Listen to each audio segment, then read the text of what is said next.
For 40 years, Mitsubishi has been an underdog in the Australian ute segment, taking on the likes of Toyota, Holden and Ford. Now Mitsubishi does things a little differently with the Triton. It doesn't have the biggest engine, the most powerful motor, the heaviest tow capacity or the most load capacity that you'll find in a new ute. Instead, it focuses on being the complete package, something that appeals to a lot of commercial and private buyers. Updated for 2019, the new Triton features fresh styling that looks much sharper than its predecessor. There are important changes under the skin, including revised suspension and a new 6-speed automatic transmission, plus all new safety features that really give this car an advantage over some of its key rivals. It's all very impressive to start with. Let's take a closer look at the 2019 Mitsubishi Triton.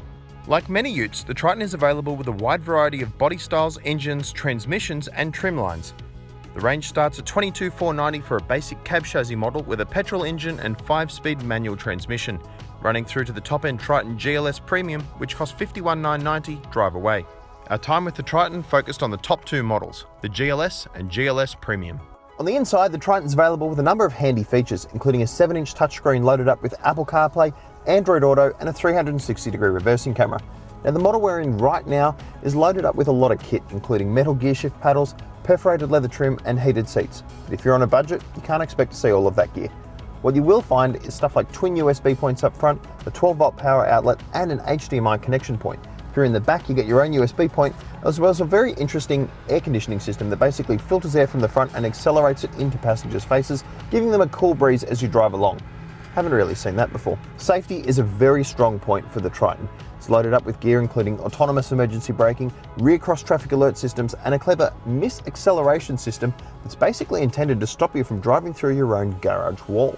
Most Triton models are powered by a 2.4-litre turbo diesel 4-cylinder engine, which uses around 7.9 litres per 100 k's of fuel to make 133 kilowatts of power and 430 newton meters of torque. It's the same engine as the outgoing model. Now that engine is pretty much the same as its predecessor, but what's different is the transmission. This car has a 6-speed automatic transmission that's an upgrade from the 5-speed unit previously found in the Triton. Now this particular transmission is a pretty good unit. It does a good job of choosing the right gears, it shifts fairly smoothly and generally doesn't put a foot wrong. Been impressed so far. We were kind of expecting Mitsubishi to try an 8-speed automatic in this car, which is something that it has in the Challenger Sport, but Mitsubishi decided that this is a better bet for a commercial vehicle, and it's also something that helps keep the costs down. Out on the road, the revised gearing in the new Auto helps keep the car quiet and refined at higher speeds. It definitely has less road noise than its predecessor, operating at lower engine speeds because of the higher 6th gear, and also helped by some changes to NVH refinement around the car. There's a little bit more sound deadening and that sort of thing to make it more comfortable on the open road.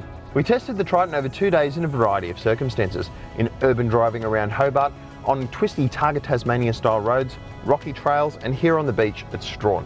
No, we haven't towed with the car and we haven't put a lot of weight in the tray, which means that this is only an early indication. A more thorough test will arrive later on, as will a comparison test against some of its key rivals like the Hilux and the Ranger. The Triton remains an underdog. It isn't a default purchase for many Australians, but it's a car that should definitely be on your shopping list. There's a lot of good stuff here. It's a very sharp value prospect, it's one of the safest utes you can buy and it's great to drive as well. Mitsubishi's done a great job with the Triton. 40 years on, it continues to be one of the best utes you can buy.